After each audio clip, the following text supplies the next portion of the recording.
Be prepared to live the most wonderful experience of your life. I wanted to make something sacred, free, with new perspective, open the mind. I start the fight to make Dune. Jodorowsky's Dune, Alejandro Jodorowsky qui a tenté d'adapter pour la première fois le grand roman de science-fiction de Frank Herbert, apparaît enfin à l'écran, mais sous la forme d'un documentaire réalisé par Frank Pavich, qui est sorti enfin dans nos salles, en tout cas le 16 mars 2016. Et Jean-Victor, fallait qu'on en parle dans le FDBF quand même. Fallait qu'on en parle parce que c'est effectivement un projet d'une de Jodorowsky qui a traversé l'histoire du cinéma plus ou moins, et il fallait au moins avoir un film pour rendre hommage au travail qui a failli être accompli et à toute la préparation complètement folle qui a eu lieu autour de ce film.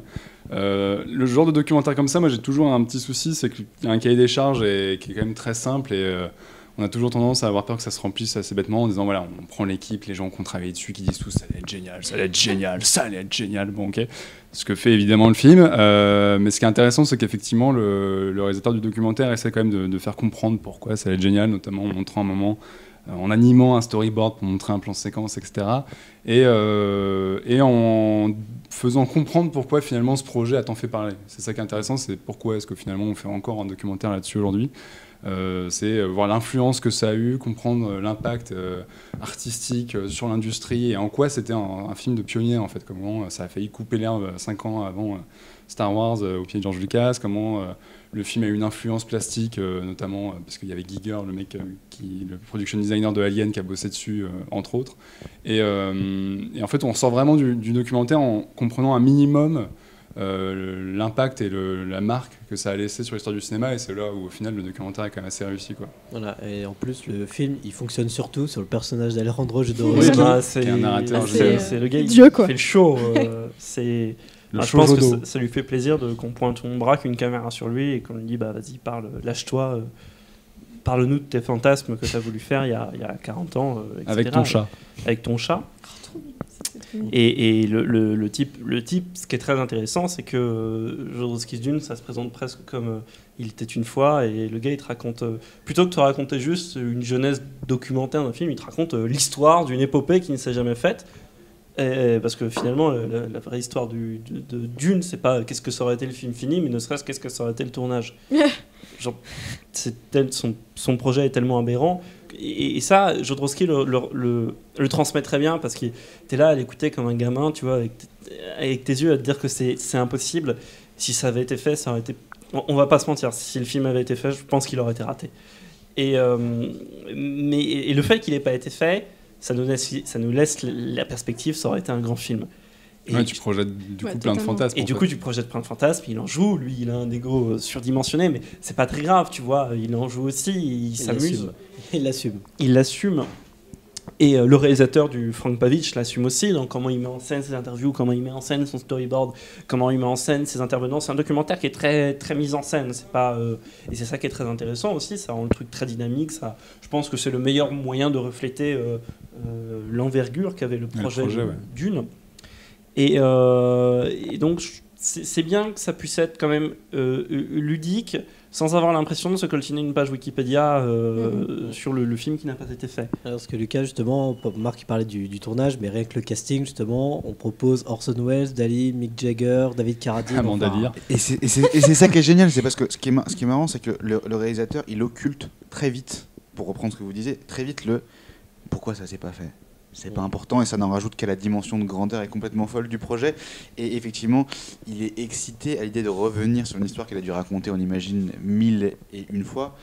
Et effectivement, le fait qu'il raconte comment il est allé voir tous ses protagonistes, Orson Welles, Pink Floyd, Mick Jagger, Amanda Lear, Salvador Dali, etc., et comment toutes ces rencontres étaient plus ou moins fortuites, ça rajoute un côté mystique à ce film qui n'a jamais existé, et que du coup qui s'apparente comme un conte, parce que le film, au début on balaye un peu la maison de Jodorowsky et on tombe sur la Bible qui avait été composée pour être déposée dans toutes les boîtes de prod américaines. On ouvre ce livre-là qui feuillette, après une rapide introduction de Nicolas Winding Refn, qui se vante de l'avoir entre les mains, et le film se retermine et se clôt sur ce livre qui est comme un conte qui se referme et la caméra, voilà, au début la caméra monte et on va dans les étoiles, on va dans le conte, on va dans le rêve et on ressort de là et comme d'un conte, on ressort grandi, un peu effectivement excité et émerveillé parce qu'en fait le film est juste une sorte de déclaration d'amour à toute la folie et toute la frénésie qu'apporte effectivement le 7e art et tout ce qui véhicule, parce qu'il revient sans amertume, sans réelle amertume, même quand il parle du film de David Lynch, c'est même pas une petite pique, ils sont la poire, mais c'est pas sûr qu'il ait fait mieux, mais justement le fait qu'il ait jamais été fait permet de projeter tout ce que tu as envie de projeter sur tous les artworks qui existent, etc. Et sans ça que c'est assez fascinant, quoi. Parce qu'en plus Jodorowsky c'est un réalisateur complètement fou, justement. Il est dingue et ça fait rêver donc il va voir tous ces gens, tous ces artistes, et il refuse Douglas Trumbull. Il refuse Douglas Trumbull parce que c'est pas un rêveur. Voilà. C'est pas un guerrier spirituel. Et c'est pas un guerrier spirituel. Il cherche des jeunes guerriers tout frais. Et tu t'imagines, à chaque fois, il va prendre tous ces artistes en Angleterre, en Suisse, aux États-Unis et tout. Et il dit à tout le monde, viens à Paris. Et t'imagines toutes ces têtes créatrices au même endroit. Ça devait être incroyable. Parce qu'il y avait même Moebius qui faisait des storyboards. Giro, ouais. Et en fait, finalement, en fait, ce qui est plutôt pas mal, c'est que c'est pas un film aussi pour dénoncer Hollywood, Hollywood qui veut pas faire, parce que même si à la fin tu sens que Jodorowsky il est très très profondément marqué par cet échec, et en même temps il arrive à dire oui mais non mais voilà, mon livre est là t'as ce gros pavé énorme qui est cette Bible du... dire qu'il a le film dans la tête. Et il a le film dans la tête, et en fait avec Mobius et avec plein d'autres dessinateurs, il a fait plein de BD dont l'Incal. Et l'Incal, si vous l'ouvrez, c'est encore toute une aventure, quoi. C'est génial, c'est plein de couleurs avec tous ces personnages. Justement, l'Incal s'est inspiré des dessins. Ouais, c'est Giro et Jodorowsky. Voilà. Mais Mobius du coup, parce que vas-y, je t'en prie. C'est en ça que c'est beau et que c'est pas, par exemple, si on prend le Lost in La Mancha sur le Don Quichotte de Terry Gilliam, c'était un documentaire sur un échec. Là, c'est pas un film sur un échec, parce que lui-même il dit c'est pas un échec, parce qu'effectivement tout ce qu'il a pensé vit à travers des œuvres de science-fiction, à travers La Case des Métabarons qu'il a écrit, à travers effectivement L'Incalme, à travers les films Alien, les films de Scott, même Prometheus, quand il montre plan par plan des storyboards qui avaient été faits, c'est complètement fascinant. Et c'est effectivement, il y a un critique américain qui le dit dans le film, c'est un peu comme une comète qui aurait jamais touché la planète Terre et qui a, par les sports qu'elle a laissés derrière, a complètement infusé toute notre imaginaire et toute notre culture en fait de cinéphile. Le film existe partout, quoi, et Dune de Jodorowsky est un petit peu partout, quoi.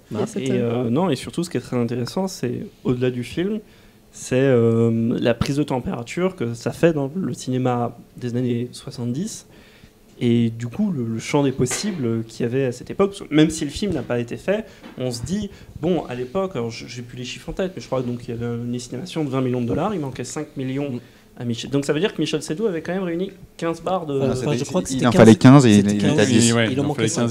Alors c'était ça, mais ça veut dire qu'il avait quand même réuni 10. Et tu te dis... Quelle mentalité, tu vois, à l'époque pour produire un film. Enfin, même avec le bouquin, même si tu avais le bouquin devant les yeux, ça doit avoir l'air quand même sacrément perché. Évidemment, c'est ce qui a effrayé les Américains. Mais tu te dis, l'ouverture d'esprit de cette époque pour pouvoir faire... C'est un film de science-fiction, etc. Mais finalement, tu le tournes comme un film... un pur produit de son époque, parce qu'il dit que c'est un film sous LSD, quoi. Il dit que c'est I want to do a picture that gives LSD spirit.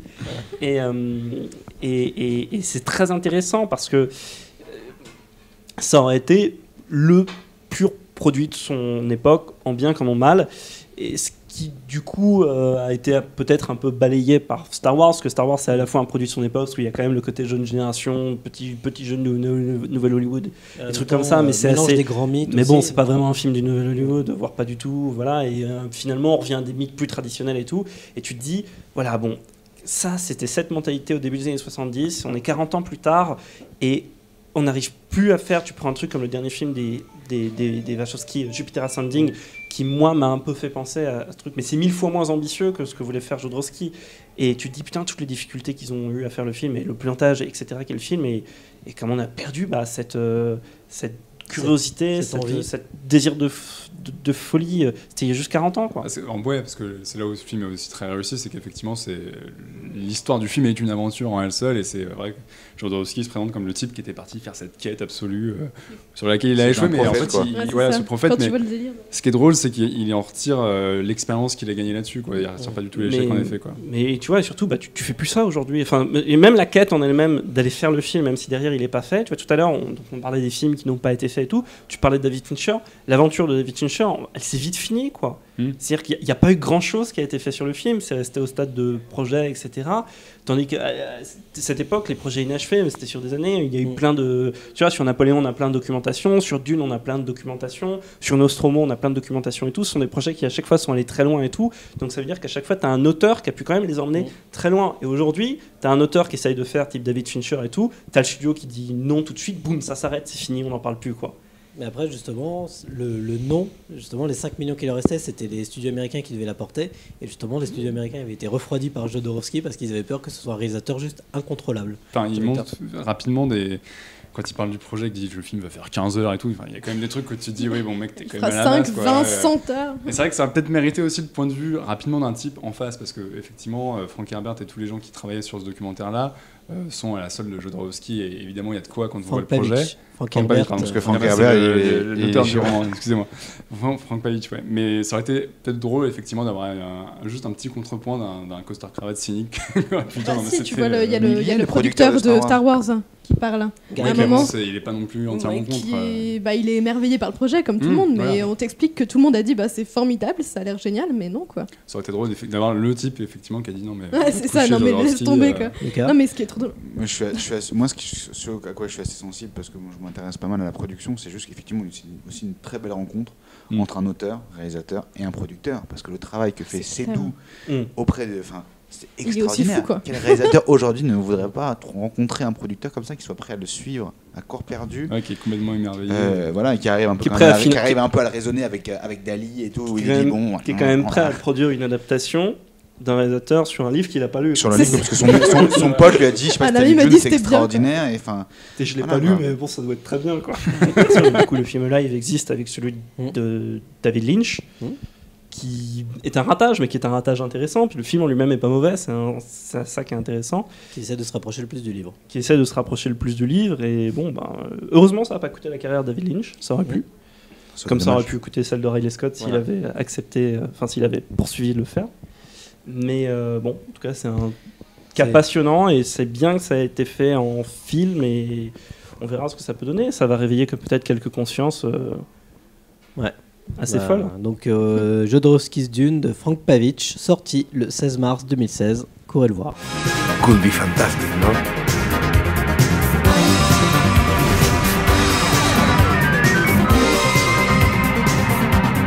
You can hear in some films, I'm Dune, I'm Dune, I'm Dune.